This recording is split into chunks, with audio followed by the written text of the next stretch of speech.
الحمد للہ وکفی وسلام علی عبادہ الذین اصطفی اما بعد۔ بزرگان محترم اور عزیز میرے دینی بھائیوں، ہمارے ذہنوں میں بعض اوقات جو خیالات آتے ہیں کہ ہم نے روزے تو رکھ لیا لیکن روزے کا حق ادا نہیں کیا، تراویح کی نماز پڑھ لی لیکن اس کا صحیح حق ادا نہ ہو سکا، تراویح میں نہ خشوع تھا نہ خضوع تھا، دل کہیں تھا دماغ کہیں تھا، اسی حالت میں ہم نے تراویح ادا کر لی۔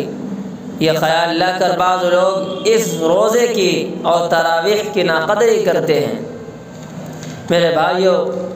یہ ناقدری کی چیز نہیں، یہ نماز کیسی بھی ہو لیکن اللہ تعالیٰ نے اپنے دربار میں حاضری کی توفیق عطا فرما دی۔ یہ توفیق بذات خود ایک نعمت ہے، پہلے اس توفیق پر شکر ادا کریں، اس حاضری کی ناقدری نہ کریں، یہ نہ کہیں کہ ہم نے نماز کیا پڑھی۔ میرے بھائیوں، اللہ جل شانہ کو ہمارے ساتھ کچھ خیر ہی کا معاملہ کرنا تھا، اس لیے اللہ تعالیٰ نے ہمیں مسجد کے دروازے پر لے آئے۔ اگر اللہ کو ہمارے ساتھ خیر مقصود نہ ہوتی تو اللہ تعالیٰ ہمیں ان لوگوں میں شامل کر دیتے جنہوں نے کبھی مسجد کی شکل تک نہیں دیکھی۔ اس لیے میرے بھائیوں، ان عبادات کی ناقدری نہ کریں بلکہ ان پر اللہ تعالیٰ کا شکر ادا کریں۔ ہم نے جیسی تیسی نمازیں پڑھ لی، نہ اس میں خشوع تھا نہ خضوع تھا، وہ بے جان اور بے روح صحیح، لیکن یہ سجدہ اسے اللہ تعالیٰ کی آستانے پر کرنے کی توفیق ہو گئی، یہ بھی ایک نعمت ہے۔ پہلے اس کا شکر ادا کریں۔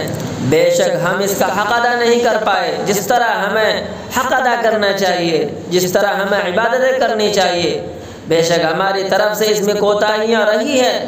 لیکن ان کوتاہیوں کا علاج یہ نہیں کہ ان عبادات کی ناقدری شروع کر دیں، بلکہ ان کوتاہیوں کا علاج یہ ہے کہ اللہ تعالیٰ کے حضور توبہ کریں، استغفار کریں اور یہ کہیں، اے اللہ، آپ نے مجھے عبادت کی توفیق عطا فرمائی، اس پر آپ کا شکر ہے، لیکن مجھ سے اس عبادت میں کوتاہی ہوئی ہے، اے اللہ میں اس پر استغفار کرتا ہوں، اے اللہ مجھے جس طرح عبادت کرنی چاہیے اس طرح ہم نے عبادت نہیں کی، میں اس پر نادم و شرمندہ ہوں، تو اس پر ہم توبہ کریں اور استغفار کریں۔